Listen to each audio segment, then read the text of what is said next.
Oke, bismillah. Assalamualaikum warahmatullahi wabarakatuh. Alhamdulillahirabbil alamin. Wassalatu wassalamu ala nabiyyinal mursalin wa ala alihi wa sahbihi ajmain. Amma ba'du.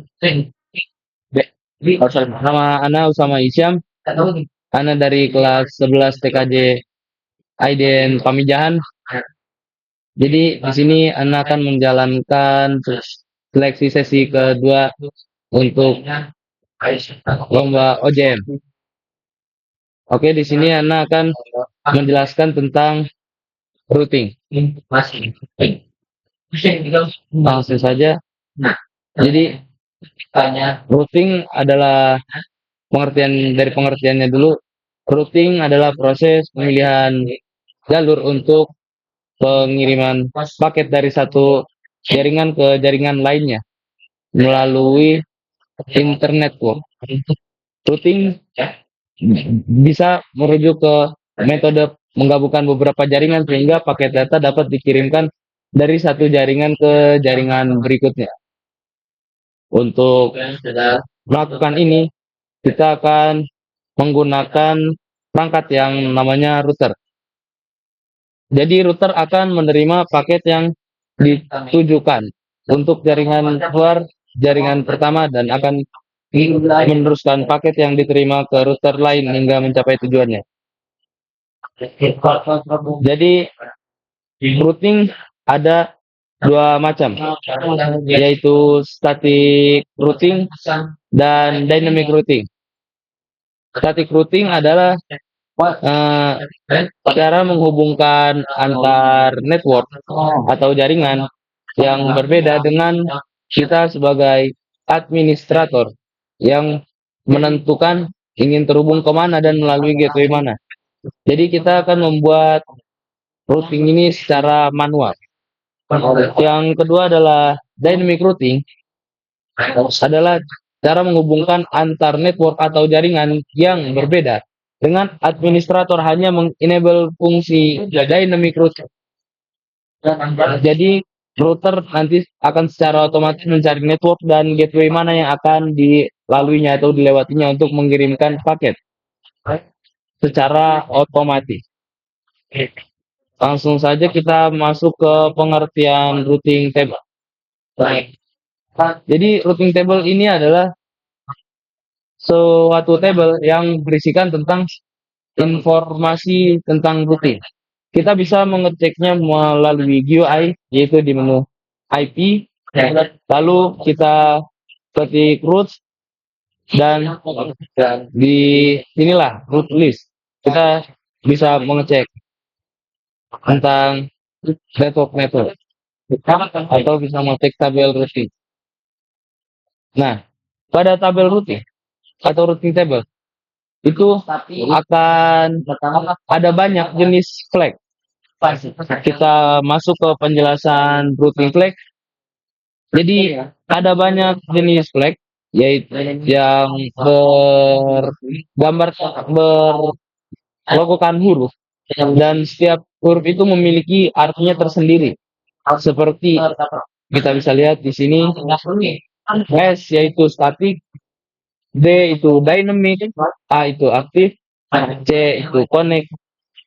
Kemudian ada juga DAS yaitu dynamic active static, yaitu routing bersifat statik yang dibuat secara dynamic atau otomatis. Kemudian ada DAC, dynamic active connect, yaitu ini adalah biasanya akan terjadi ketika kita menambahkan IP address pada suatu router. Lalu kemudian IP tersebut akan otomatis terdaftarkan di routing table router tersebut. Jadi akan dibuat secara otomatis juga. Lalu ada active static. Active static yaitu konfigurasi routing yang kita buat sendiri atau manual. Jadi biasanya logo ini akan muncul ketika kita membuat sebuah konfigurasi routing secara manual. Lalu di sini ada connected route. Kita masuk ke connected route. Jadi konfigurasi ini dibuat secara otomatis. Nah, ini yang saya maksud dari logo DAC di sini. Kita akan menjelaskan. Ketika kita menambahkan sebuah IP pada interface yang sedang aktif, maka akan terbuat secara otomatis di table routingnya. Lalu akan muncul flag DAC atau Dynamic Active Connect, yang artinya itu IP, bisa kita baca di sini IP itu dibuat secara otomatis dan aktif bisa digunakan dan juga sedang connect. Nah, bisa kita lihat ketika kita membuka menu interface. Nah, ada logo R di Ether 2 yang berarti sedang running. Lalu di address list ini kita sudah menambahkan IP address dan di read list sini bisa kita lihat atau di tabel routingnya bisa kita lihat ada logo DAC-nya. Oke. Lalu penjelasan static routing seperti yang tadi sudah saya jelaskan. Jadi kita di sini berperan sebagai administrator yang membuat routing secara manual. Ya, kita menentukan destination address-nya sendiri dan gateway-nya sendiri. Oke. Sekarang kita akan masuk ke lab-nya, yaitu lab static routing. Di lab ini kita akan mencoba mengkonfigurasikan routing dengan cara static atau manual. Jadi static route ini adalah suatu teknik routing yang dimana kita akan berperan sebagai administrator yang membuat dan menambahkan route secara manual dan table routing yang terletak pada IP route. Jadi pada static route ini yang digunakan adalah network tujuannya.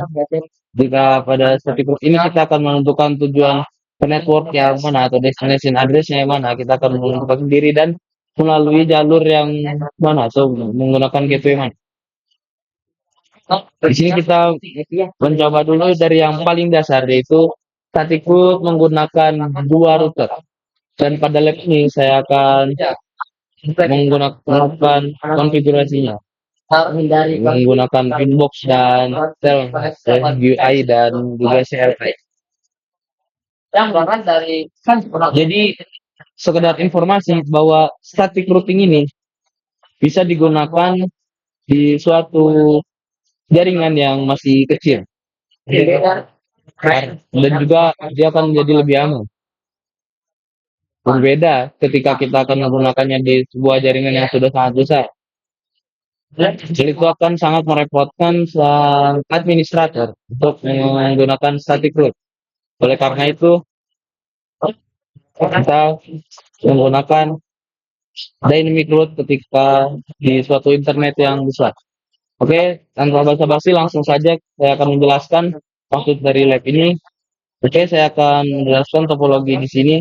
Jadi tujuannya itu nanti goals-nya adalah routers mikrotik 1 dan mikrotik 2 dapat saling berkomunikasi dan PC network 192.168 dapat berkomunikasi ke PC network 10.10.10. Oke, langsung aja ke langkah pertamanya itu kalian tambahin IP address pada router mikrotik 1 dulu. Tambahin IP address sesuaikan dengan topologi. Oke, di sini bisa kita lihat ketika sudah menambahkan IP address bisa tambahkan IP address juga di router mikrotik 2. Nah, sesuaikan dengan topologi. Lalu pastikan juga si lab CPC itu sudah memiliki IP address. Sudah. Nah, langsung saja kita ke konfigurasi utamanya, yaitu konfigurasi static route pada router mikrotik 1. Jadi, pada dasarnya kedua router ini tidak bisa saling berkomunikasi karena sang router ini belum si network router 2 dan atau network PC ini selalu terdaftarkan di tabel root di mikrotik satu, di router mikrotik satu. Dan sebaliknya si PC network 192.168 ini networknya belum terdaftarkan di router mikrotik 2. Jadi untuk mendaftarkannya atau advertise-nya kita bisa masuk ke IP, lalu ke root, ketik tambah, dan kita isikan DST address. DST address atau destination address ini adalah kita isikan dengan network tujuan. Ya, jadi ini karena di mikrotik 1 kita memiliki network tujuan yaitu 10.10.0 net karena menggunakan network di kosong dan /24 menggunakan gateway 11.11.2. Gateway adalah pintu masuk gitu. Istilahnya itu adalah pintu masuk. Jadi pintu masuk ini dicari adalah pintu masuk terdekat. Oleh karena itu kita menggunakan network IP ini 11.11.3. Kita isikan di sini gateway-nya 11.11.2. Lalu kita buat konfigurasi sebaliknya di router mikrotik 2. Sama kita membuat konfigurasi static root juga, yaitu masuk ke IP, lalu root, kemudian kita bisa lihat di sini destination address. Destination address-nya ini kita isikan ke network 192.168.8.0/24 disesuaikan dengan topologi. Kita bisa lihat kembali di sini. Dan kita akan menggunakan gateway 11.11.1. Oke. Setelah diisi, nah setelah kita melakukan konfigurasi tersebut, kita bisa cek dengan CLI, yaitu menggunakan IP root print. Nah, di sini ada penjelasan flags-nya, kalian bisa lihat.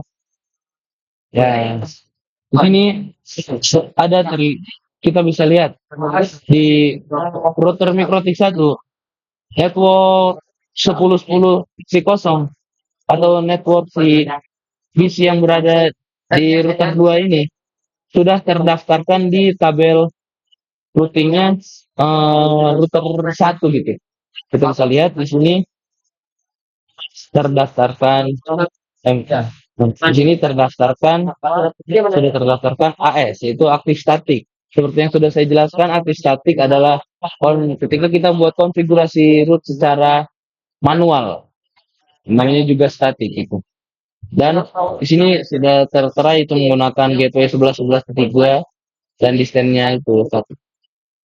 Kemudian gantian kita cek pada router kedua, sama komennya IP root print. Bisa kita lihat di sini network si PC 1 gitu yang berada di bawah router 1 sudah terdaftarkan dan berlogokan atau ada flag AS aktif statik. Bisa kita lihat di sini network 192.168.8.0/24 sudah terdaftarkan menggunakan, dan di sini dia menggunakan gateway 11.11.1 dan display 1. Untuk memastikannya, kita tinggal tambahkan. Kita bisa tes ping dari PC 1 ke PC 2. Pastikan dulu kedua PC tersebut sudah memiliki IP address ya. Karena di sini kita menggunakan topologi. Tapi mungkin ketika di real life nanti atau di dunia nyata nanti dia akan otomatis pasti di device itu memiliki IP address. Oke, sini bisa kita cek ping 10.10.3 ini kita baca dari PC 1 ke PC 2 dan hasilnya adalah berhasil. Tuh, bisa kita lihat dan gantian ketika dari PC 2 ke PC 1 harusnya berhasil. Jika kalian sudah melakukan konfigurasi dengan benar, harusnya kalian sudah berhasil melakukan lab ini. Jadi mungkin sekian yang Ana dapat jelaskan tentang static root di materi MTCNA. Jadi Mohon maaf atas segala kesalahan Ana. Ana berharap dapat diterima dapat lolos di seleksi kedua pemilihan siswa untuk mengikuti lomba Olimpiade Jaringan Mikrotik. Ana Usama Isyam dari SMK IDN Pamijahan. Last I say, Assalamualaikum warahmatullahi wabarakatuh.